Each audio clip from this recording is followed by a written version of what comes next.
This channel does not promote any violent, harmful, or illegal activities. All content provided by this channel is meant for an educational purpose only.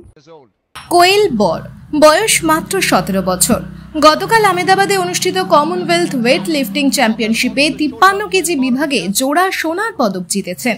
টিভিতে এই খবর দেখে আপ্লুত বাবা মা এবং প্রতিবেশীরা। তারা অধীর আগ্রহে অপেক্ষা করছেন কখন ঘরে ফিরে সোনার মেয়ে। সাকরাইলের ধুলাগড়ের ব্যানার্জি পাড়ায় কোয়েল বরের বাড়ি। তার বাবা মিঠুন বরের মুরগির মাংসের দোকান আছে। বাড়িতে সেই অর্থে কোনো আর্থিক সচ্ছলতা নেই। মিঠুন একটা সময় ওয়েট লিফটিং এর সঙ্গে যুক্ত ছিলেন, কিন্তু নিজে তিনি ওই খেলায় বিশেষ সাফল্য পাননি। তাও খেলার প্রতি ভালোবাসা থেকেই ছেলে মেয়েকে ওয়েট লিফটিং এ এগিয়ে দেন। কোয়েল 2018 সাল থেকে পাঁচলার দেউলপুরে কোচ অষ্টম দাসের তত্ত্বাবধানে ওয়েট লিফটিং শুরু করেন। প্রথমে জেলা, তারপর রাজ্য এবং পরে জাতীয় পর্যায়ের একাধিক প্রতিযোগিতায় অংশগ্রহণ করেন। বেশিরভাগ প্রতিযোগিতায় সে সোনা জেতে। 2023 সালের ফেব্রুয়ারি মাসে পাতিয়ালার জাতীয় ক্যাম্পে সে নির্বাচিত হয়। তারপর থেকে সে ওখানেই পড়াশোনার সঙ্গে প্র্যাকটিস চালিয়ে যায়। বর্তমানে সে 10ম শ্রেণীর ছাত্রী। মঙ্গলবার আহমেদাবাদে অনুষ্ঠিত কমনওয়েলথ লিফটিং চ্যাম্পিয়নশিপে 53 কেজি বিভাগে রেকর্ড ওজন তুলে 2টি সোনার পদক জেতেন। যখন তিনি প্রতিযোগিতার মঞ্চে ওজন তুলছেন, তখন তার বাবা মা এবং প্রতিবেশীদের চোখ টিভির পর্দায় এবং মোবাইলে।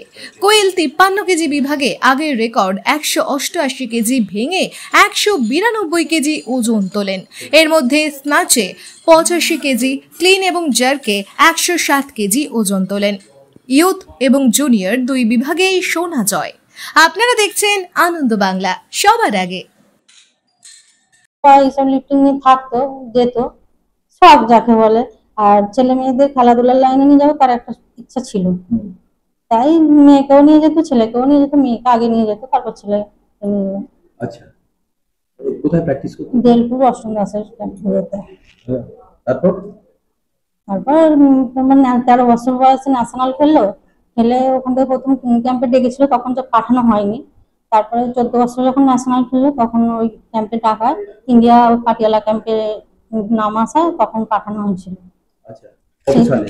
23 ফেব্রুয়ারি গেছিল, 23 সালে ফেব্রুয়ারিতে পার্টি করতে। তারপর থেকে ওখানেই থাকে।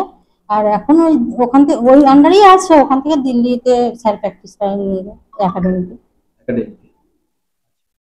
তো এখন বলে ক্যাম্পের সম্পর্কে ওখানে স্যারের সাথে যে প্র্যাকটিস করে, ওখানে তোমার দিও আছে, যে অলিম্পিকে আছে, ওনার সাথেই প্র্যাকটিস করে ওরা। আপনার স্বপ্ন? আমার স্বপ্ন বলতে যে ওর বাবা চায় ছেলে মেয়েরা একটু খেলাধুলার এতে থাকুক। ওর বাবার ইচ্ছা অনুযায়ী আমিও চাই যে ওরা বাবার নাম উজ্জ্বল করে দেখবে। বাবা পাড়া প্রতিবেশী সকলে বলবে যে না, আমাদের পাড়ায় একটা কমনওয়েলথ গেমস বা এশিয়াডে পার্টিসিপেট করুক বা অলিম্পিক্সে, কি বলবো? তখন দেখা যাবে, কি বলা যাবে। মেয়ে কি ভালোবাসে?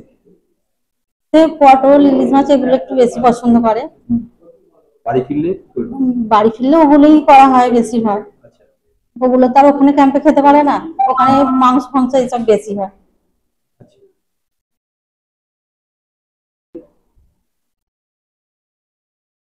মেয়েকে নিয়ে স্বপ্ন বলতে মেয়ে ছেলে দুজনেই আরো বড় হোক, আরো উঁচু এতে পৌঁছাক, এটা তো সব বাবা মারই ইচ্ছা থাকে না।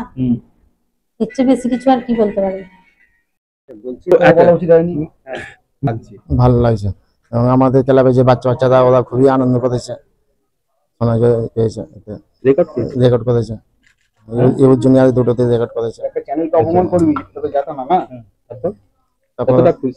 খুবই সকালে খুবই খুশি। আমাদের পাড়ার লোক খুবই ভালো লাগছে যে হ্যাঁ, আমাদের পাড়ার একজন গর্ব হয়েছে যে জোড়াশোনা পেয়েছে এবং সেটাকে ভালো পজিশনে নিয়ে গেছে।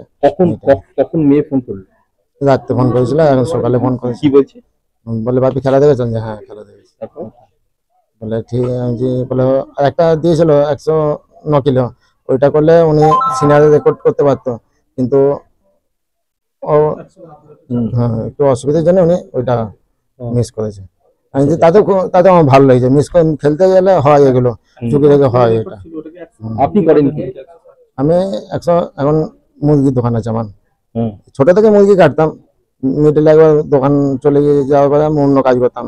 এখন ফের দোকান পেয়েছি, ফের দোকানে বসে এখন দোকান এমনি আয় কিরকম? সংসার চলে যায় মোটামুটি, অসুবিধা হয় না। সংসার চলে যায়। হুম। আপনার ছেলেও তো হ্যাঁ ওই lift- ছেলে ওই লিফটিং করে, উনি বিএসএফ ক্যাম্পে থাকে, ওখানে পড়াশোনা, হ্যাঁ ওখানে পড়াশোনা করে। আচ্ছা আচ্ছা। আরেকটা জিনিস বলুন, মেয়ে কিভাবে তৈরি হলো, এতটা পথ গেল কি করে? আমি আগে ছোটবেলায় খেলতাম, মোটামুটি টুকটাক করে খেলতাম, খেলার পরে ফের অস্ট্রেলিয়ার সঙ্গে যোগাযোগ হলো, ওখানে প্র্যাকটিস ডাম্বেল ফাম্বেল চাগাতাম, একটু আধটু খেলতাম। তারপর মেয়েকে বললাম যে এরকম খেলবি, বললে হ্যাঁ বাপি খেলবো। তারপর মেয়ে আস্তে আস্তে মেয়েকে নামালাম, তারপর মেয়ে দেখে দেখে তারপর ওর ভাই বললো যে বাপি আমি খেলবো, দুজনকে একসঙ্গে খেলতে নিয়ে তোমার অষ্টম দাসের কাছে, ওখান থেকে অষ্টম দাস দুজনকে প্র্যাকটিস করে চাল দিয়ে বেরিয়ে গেছে। আচ্ছা, আপনার স্বপ্ন কি আর- হিসাবে? ও আরো খেলুক, আরো টোটাল করুক, আরো বড় জায়গায় যাক, এটাই আমার। আপনারা দেখছেন আনন্দ বাংলা, সবার আগে